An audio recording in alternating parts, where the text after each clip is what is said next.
Salut papa Jean-François. Papa Bib, comment ça va? T'es prêt à passer une heure avec moi à papoter de papa et de rôle de papa? Ah, je viens juste de remarquer qu'effectivement, dans papoter, il y a papa pratiquement dedans. Donc, Combien d'enfants tu as, papa JF? j'en ai trois.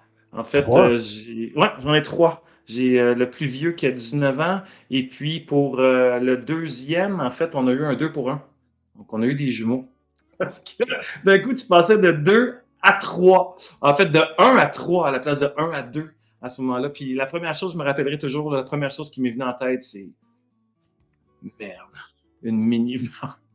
C'est la première chose qui m'est venue en tête. Et t'es dans les essais et les erreurs, puis des fois, tu te ramasses à des moments où tu fais j'ai aucune idée quoi faire en ce moment.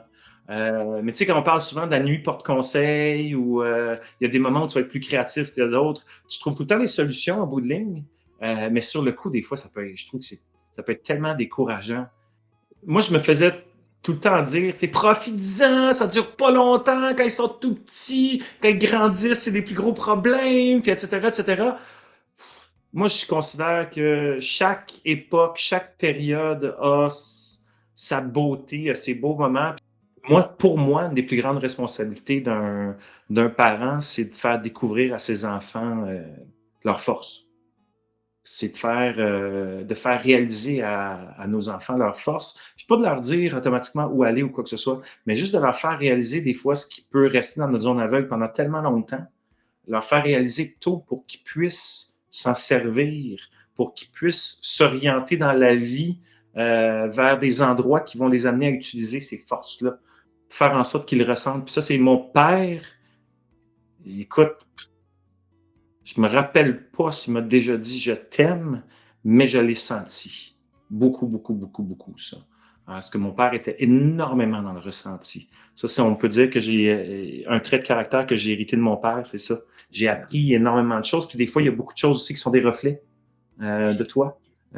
Aussi à travers tout ça. Donc, on se voit des fois, des traits des fois qui peuvent nous choquer ou quoi que ce soit, mais d'un coup, tu te rends compte que, oh merde, ça me choque parce que c'est une copie de moi, si tu veux, en quelque sorte, à ce niveau-là. C'est tellement un cadeau absolument incroyable. Plus tu peux le garder longtemps, moi, je pense que je vais le garder toute ma vie, mais probablement grâce à mes enfants, le cœur d'enfant, là. Tu sais. Papa JF, quel est le plus grand défi que tu as rencontré en tant que papa? Cette capacité-là, un petit peu à laisser aller, à faire confiance à la vie, puis à créer la recette en chemin, je pense que c'est le plus grand défi à travers tout ça parce que ça te demande d'être constamment à l'affût. Euh, si t'es sur le pilote automatique pendant trop longtemps, qu'est-ce qui va se passer? Ben, de se dire que la job de père, c'est une job qui nécessite constamment des ajustements, mais qui nécessite aussi constamment que tu écoutes. Que tu écoutes ce qui se passe et que tu sois au courant de ce qui se passe. C'est m'assurer que mes enfants restent proches les uns des autres.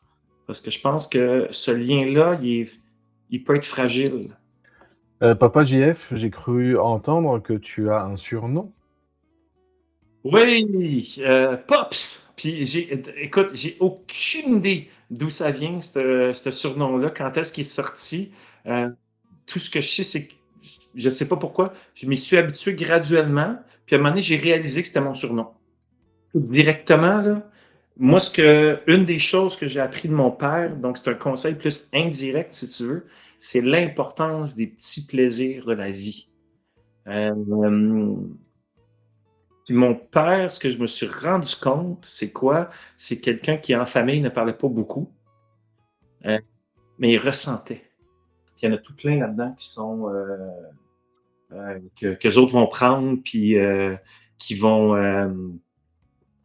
appliquer des fois, qui vont faire du sens pour eux autres, si tu veux. Puis une que j'ai partagée avec mon fils l'autre jour, puis qui a fait comme, oh, je vais m'en rappeler de celle-là, c'est tout ce que je perds crée de l'espace pour tout ce dont j'ai besoin. Soit le coquelicot dans le champ de Marguerite. Ouais.